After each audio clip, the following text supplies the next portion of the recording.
the basement?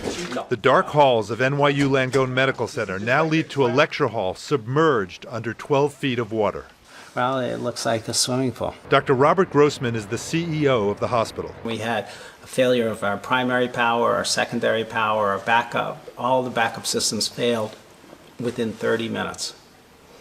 So we went from functioning perfectly to being completely out of power. It quickly became a race against time to evacuate 300 patients, including 20 newborns, from the neonatal intensive care unit. When I arrived shortly before midnight with Dr. Mark Pachapin, ambulances were lined up waiting to transport patients to nearby hospitals. Complete blackout here.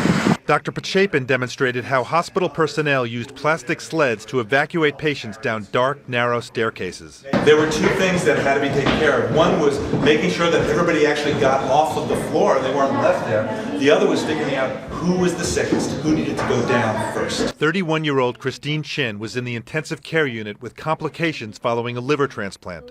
She was taken down 14 floors on a sled. Every turn and corner, the great thing about it is that they would keep asking me, "Are you okay? Are you okay?" Chin was transferred to Mount Sinai Medical Center and is resting comfortably.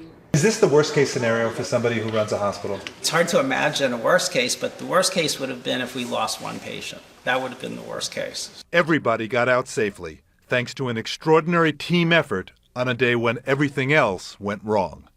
Dr. Jon LaPook, CBS News, New York.